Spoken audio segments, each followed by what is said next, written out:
Okay, I am not a fan of the new Camaro front end. Those lights, it's hard to tell because they're kind of glaring on the lens, but they just look awful. If these lights got any closer together, they would be touching each other. They're literally about a foot apart. It's hard to tell on the camera, but in person it looks a little funny. New designs always do though, so we'll see how it looks in a couple years. Jump inside the 2019 Camaro with the redesign. Nice ambient lighting on the doors. Manual option here. Get the rev match on the paddles, the feature that you can get on Chevys. A little bit improved visibility, I would say, but still not the best, especially compared to the Mustang. You definitely have more visibility. It kind of feels like you're driving a hoodie when you drive one of these cars, but here's the Chevy High Country. I drove one of these a couple months ago. They drive nice, definitely do, but the F-150s drove a little bit better, I would say, and they were more comfortable. The V8 sounds pretty good in here, but it's nothing crazy, and it's not significantly better than the V6 you're getting in the F-150 Platinum or Limited. So nice truck overall though. It has a heads-up display, I like that.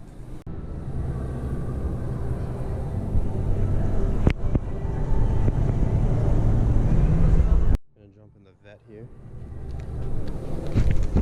Nice carbon fiber trim on the steering wheel. Alcantara, yellow paddles, that's nice. The Corvettes are nice. I've never been a huge fan of the Camaro, but the Corvette's always been a little bit more appealing. This one's, I really like this trim.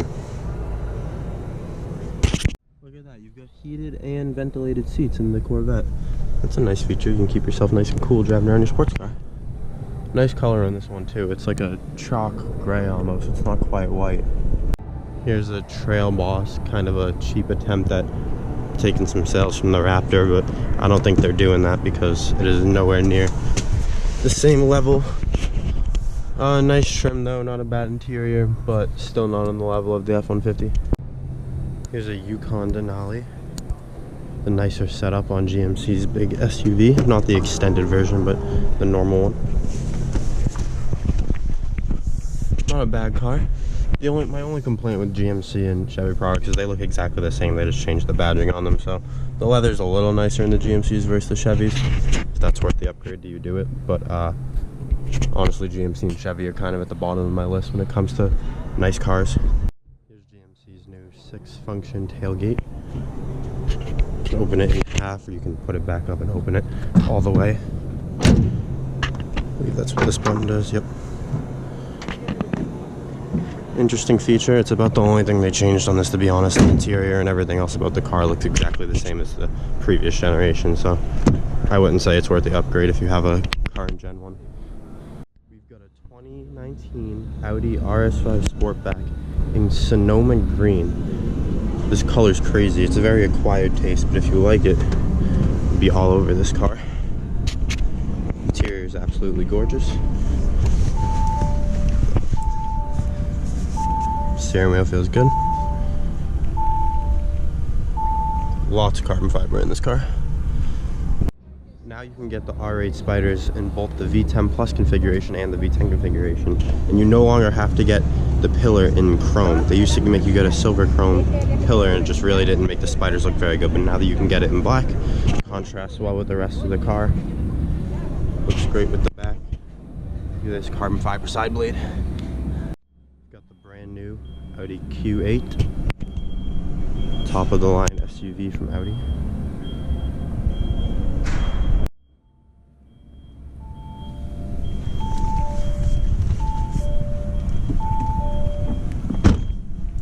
Very futuristic looking dash is the first impressions when you get in the car. This is the all new Audi e-tron SUV, fully electric vehicle. Audi S-Line Sport Pack still make the car very nice. This is just an A5 with the S-Line package. It's nothing like the RS5 over there, but it's still a pretty nice pack.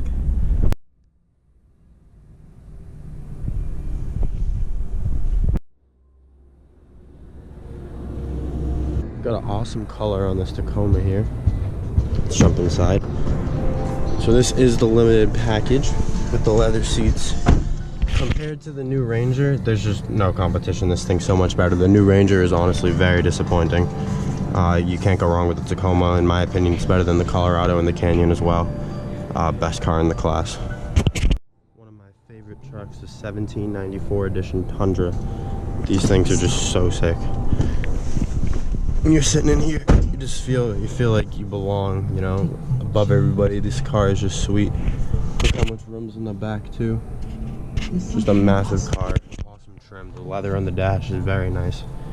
They haven't really changed the Tundra much in quite some time now. I'm sure a redesign is probably due in the next year or two, but just a great car, great truck. It's gonna run forever. Looks awesome, plenty of room, a lot of luxury in here. And check this out, we're in the back of the Tundra now. Like a ton of legroom. I'm about 6 feet tall. Look at the whole window goes down to the back of the Tundras. It's the sweetest feature. Nice big bed back there too. Got the Beetle convertible right here. This is something to whip around in. They are discontinuing the Beetle after this year, but it'll be back in a fully electric variant from what I hear in 2021, I believe.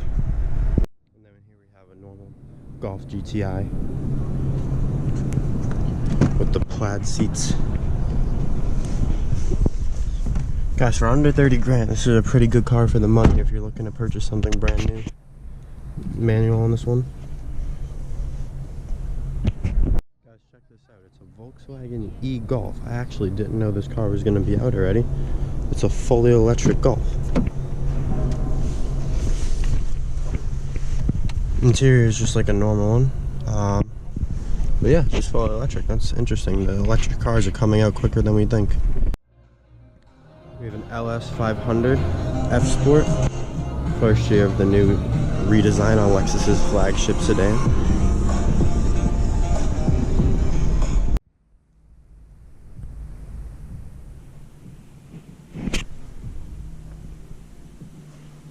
Here we have a Lexus LC 500, one of the cars that kind of launched their new design language a couple years back.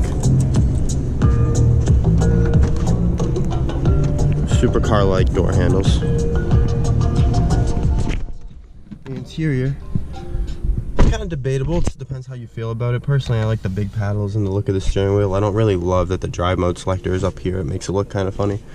Other than that though, it's a nice cabin to be in overall. This spec's interesting, red on tan, but everybody has their own likes. Here we have Infinity's flagship SUV, the QX80. Very nice car. Again, feels a little old, just like the Q70. It definitely needs a refresh soon. But these things are just tanks. This is the limited trim. You can see you have the two-tone seats, very nice. Nice back seat, captain's chair setup. Nice car overall. We're gonna jump inside the Q70L real quick.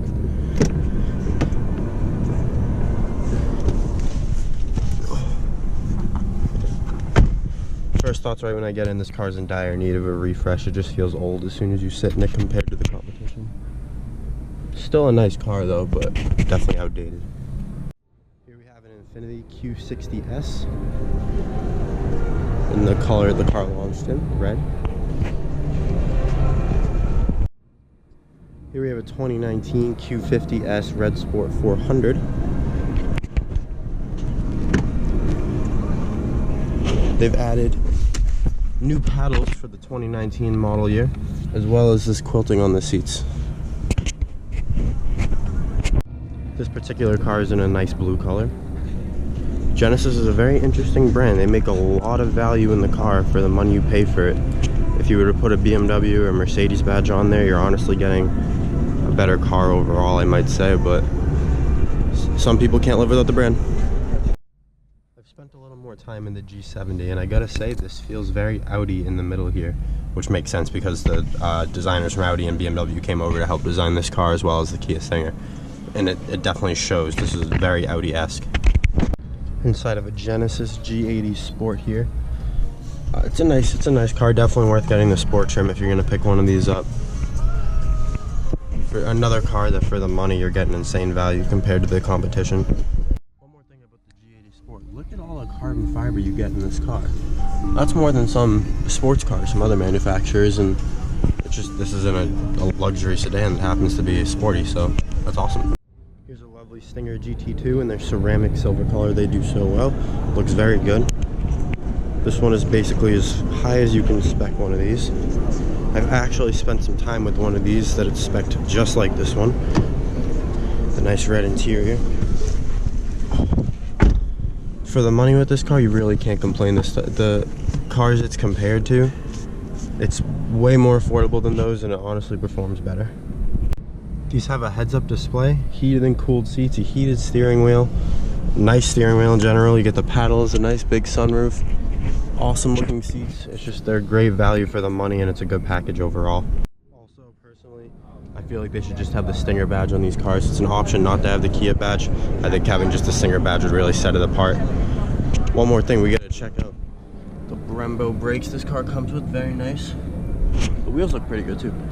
I would like to see a fully digital dash on here, however, in the future, because it's going to fall a little bit behind the competition if it doesn't. Here's a Mazda CX-9. I believe this is their biggest SUV. Let's check out the inside. Honestly, first impressions when you get in, it's a pretty nice SUV. For Mazda, who you probably think of the Miata when you think of Mazda, they make a pretty decent SUV. There's a CX-5 in front of us, a little smaller than this one. Nice though. Check it out, this thing has a sport mode. You don't think of jumping in your Mazda CX-9 and putting it in sport. You probably think of jumping in a Lamborghini Urus and doing that, but it's a nice little package here for the money. We have a Lincoln Navigator here. I don't believe this one in particular is a black label, but it's still very nice. Got the automatic running boards. The seats in this car are very comfortable. They may not be the most reliable. I always worry about how these are going to hold up being all split up from each other, but overall these are very nice. If you're going to buy a full-size SUV like an Escalade or something like that, I think this is the way to go with the Navigator. The leather on the door feels very nice, very quality to the touch, and the seats as well. And you have individually adjustable legs right here. You can see it better on this seat. It's split right down the middle. Nice big sunroof too that goes all the way back to the second row. Jumping in the Lincoln Continental here. Nice sedan. Very similar to the Navigator seats, pretty much the exact same. You get the split legs, the seats in a couple of different parts here. These are nice. Unfortunately for Lincoln, not a lot of people have been buying these. Mostly limo companies are the only people that have really bought them. But they're nice. They're good for the money and everything. They're a little pricey, but they're building a Heritage Edition this year with suicide doors on the back, like a Rolls Royce. They're only making 80 of them, and they're going to be about 100 grand, I think. So they're a little pricey, but that'd be a cool way to make these stand out a little bit. You get the buttons on the door again, similar to some other Lincoln and Ford products. One other cool thing about the Continental, the door handles are kind of part of the door. They stick out. Very nice look. The wheels are nice looking too. Raptors are just the best looking trucks on the market.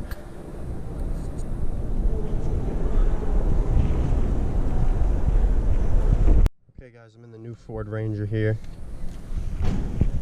Gotta tell you, I love Ford and F-150s and specifically Raptors, but the Ranger is honestly one of the biggest disappointments I've ever seen. If this thing came out 4 years ago, this would be acceptable, but for today's standards, it just feels cheap and it looks cheap and it looks like a parts bin car. The size of the bed itself's not too bad on the new Ford Ranger, but this one doesn't even have a soft closing tailgate, which I'm pretty sure every other model in the class has at this point. So inside a Mustang here. Unfortunately, they don't have the new GT500, which was just revealed 2 days ago, but the rest of the Mustang has pretty much stayed the same for the 2019 model year. Inside of an F-150 Platinum here, and these things are very nice. 2019 they introduced a new trim. It's like above the Platinum. They call it the Limited, but it's basically the same thing with like a two-tone interior, and then they put the Raptor engine in it. That car's awesome. I drove one a couple months ago.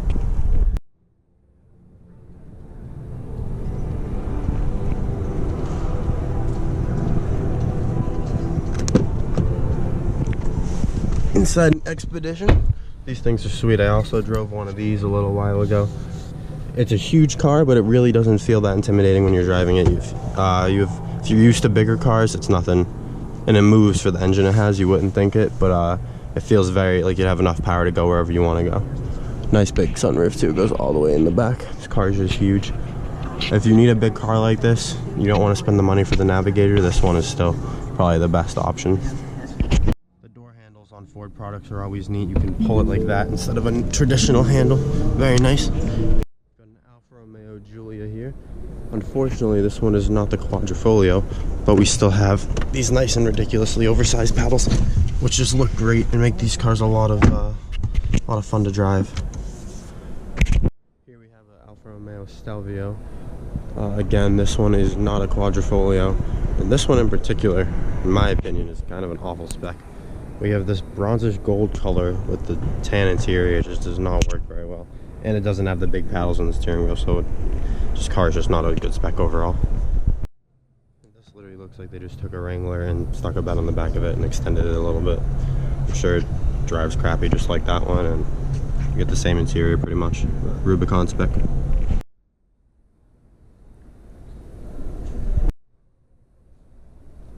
Alright guys, here we have a Jeep Trackhawk. These things are absolute monsters. 700 horsepower engine from the Hellcat. Put into a Jeep. Pretty amazing. It's a step above the SRT trim. Very similar interior, just with the updated bolstering on the seats and the Trackhawk badge in the steering wheel. But these must be insane to drive. And there's the launch control button in an SUV. That's awesome. Here we have the new Durango SRT. This thing looks absolutely menacing with the hood scoop. It just looks great. If you've never driven a Jeep SRT, they're a blast, and I'm sure this Durango SRT lives up to that same notion. This one's actually spec'd very nice. It's got the all red leather seats. You don't see that a lot in SRT cars. Steering wheel straight out of the Jeep one. Inside an Acura RLX. I've never actually been in one of these cars before, but I gotta tell you, it's very nice for what it was. I wasn't expecting it to be this high quality.